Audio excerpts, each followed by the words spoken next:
My goodness, Hayes, you have some beautiful new music out here. The incredibly upbeat. Oh my goodness, it's positive. It's also very in your face. It's called Shut Up. What is it that inspired this song? Exact. Those are the adjectives I wanted for it. In your face, basically, I was at a bar with my friend. She was obsessed with this guy. She'd been talking about, for a week what she was going to say to him, how she was going to say it. I go over to eavesdrop, hear if she's doing well, what she's saying. And I thought they were going to be like lovey-dovey or whatever. They're obviously flirting, but they were kind of lightly teasing each other, like she was like, "Oh, your shirt sucks," blah, blah, blah. And it kind of just inspired this fun, teasing, like no nonsense vibe song the next week that I wrote called Shut Up. So it's really inspired by her. Kudos to her for that. But yeah, that's kind of what inspired the song, making fun of who you like in a Well, good way. what was her reaction then when she first heard the self-inspired song? She loves it. I write lots of songs about, cringy stories that my friends go through, like whether it's me going through it or like watching them from the corner, stalking them lightly. I write a lot of songs about my friends. So they're inspiration for all my, heartbreak stories. She loved it.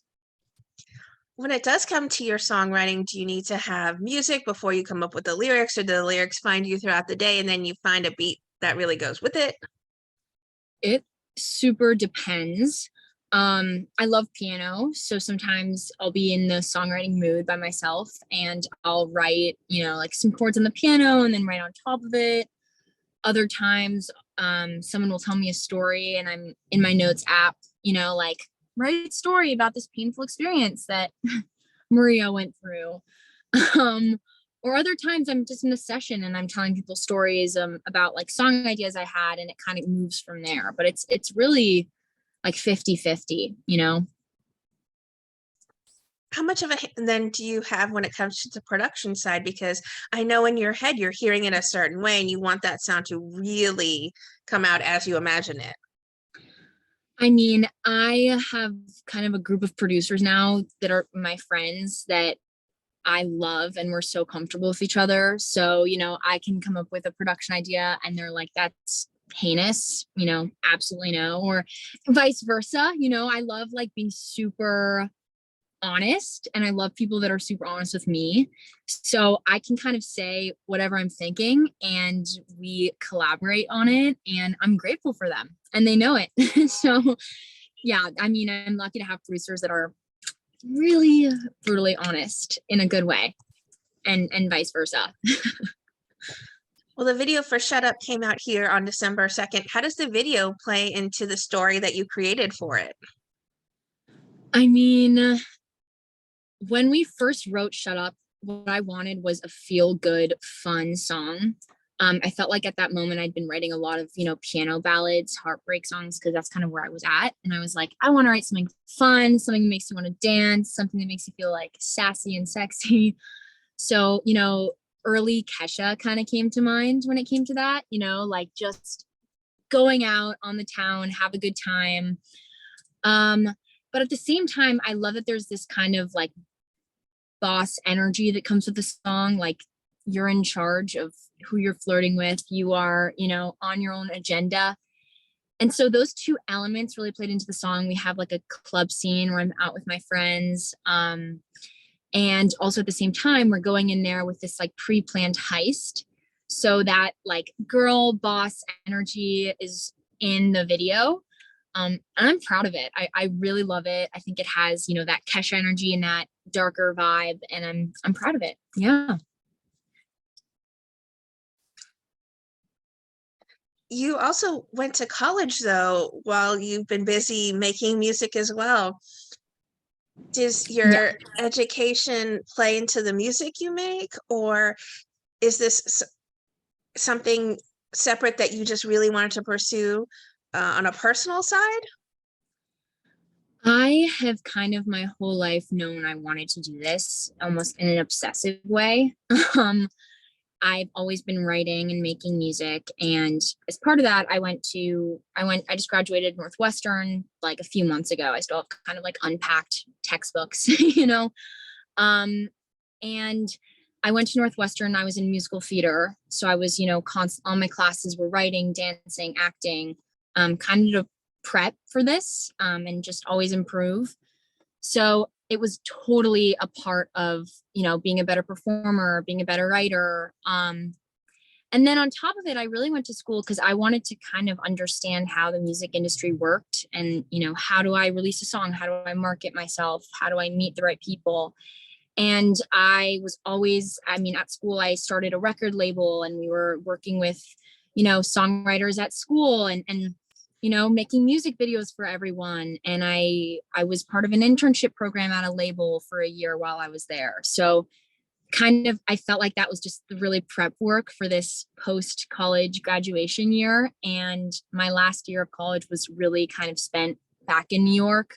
I got to do a lot of virtual classes and just keep grinding on the music, but still study for that econ exam that I had that still is, in my mind haunting me.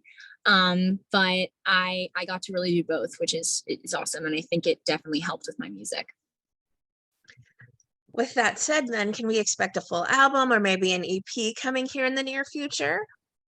100%. I have so many songs that I'm like itching to release. I have an EP fully done. It's coming out, early 2023. My next single, it's going to be Airport, which I've started teasing on TikTok and it's been like blowing my mind with the response. So I'm really excited. I'm a lot of new music like around the corner and I'm pumped. Do you have a person that you collaborated with on any of the tracks for the new EP that you can tease? And if not, maybe a dream collab that you have. Oh yeah. I'm writing with some awesome songwriters just in the studio. Sometimes I write by myself, but sometimes I write, some of the writers, shout out to like Ryder Stewart. I was in a studio in LA yesterday with someone called Smart Death, was amazing music out. My dream collab, I love dream would be Pink. I'm obsessed with her. I love everything about her. I would probably, be weird and stalk her. I love her, and Fletcher. Her songwriting is just amazing. I've loved her since like 2016. So just to kind of see how they write, I just want to like be a fly on the wall and write with them and learn from them. Those are like my favorite songwriters. So it's a dream. My goodness. With new music coming our way, will there be some live performances on the horizon as well? Tons. That's like my favorite part of all of it. I have a show with BMI. They're hosting it at Rockwood next week. I just posted about it, and it's going to be like the acoustic lounge. So it's kind of a teaser of my EP. It's free. On my Instagram, you can get all the details. And I'm about to announce that I'm going to be performing at Mercury Lounge in early February. So that's going to also be kind of a teaser of my EP. I'm going to be at South by Southwest. And I was going to be opening for Louis Capaldi last year. At the end of last year, it was crazy. And it got postponed, but I'm still going to be doing it. It's going to be October of this year. So that's kind of like an end of the year, kick it off. Insanely excited about that. And my EP will be out. So it'll be awesome. What can fans expect from a live Hayes Warner performance? I am like bopping off the walls with energy. Maybe too out of fault. So no sitting down in front of a keyboard. No sitting down. You know what? I do have songs that I love doing that for. So there will be like a moment to chill, maybe have like a sip of tea. But there is a lot of running, a lot of way too honest, descriptions of what songs are about.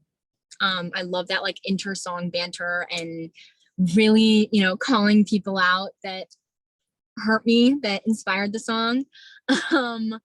I love just like hanging out and chatting with people, in the audience and just hearing what they're doing and talking about what I'm doing. And it's really casual, but it's really high energy. So it's just come to have a good time, have a gin and tonic and vibe. You're a part of social media and you have a massive following on Instagram and on TikTok. Why is that such an important way for you to stay connected with your fans? I love teasing my music and, showing them what I'm working on and showing people, that I'm still making like what I'm up to. Because I think, building that community of people that hear my music and then I can actually meet them and understand what they like and get their opinion of like what songs they think I should release next or what parts of the songs they like. Like I really use TikTok and Instagram as a tool to figure out like an A&R almost, what do you guys like? What do you guys want in a really casual way that's not, just pushing music in people's face. And also I can just kind of I love TikTok because I can just kind of post whatever I want without having to like, make up myself. So there's like a group of people that I am connected with that listen to my music and I've just become friends with them through that. And I think that's really awesome. But yeah, Instagram and TikTok are my lifelines. What would you like to say then to everyone who are fans and supporters of the beautiful music that you make? Oh, um, I'm really grateful. And this past year has been insane. I kind of just started posting music without any idea of what would happen. And I love when people reach out to me and I can like DM with them and talk to you and, see what you like. So just honestly reach out to me. I love to hear, what you're up to and chat. And, I have some real friends that I've made from people reaching out just saying that they like my music. And I'm really grateful for it. And I love to like relate to things that they relate to my music about. So reach out to me. I love, making friends and connections through that. And thank you for listening to my music. It's awesome.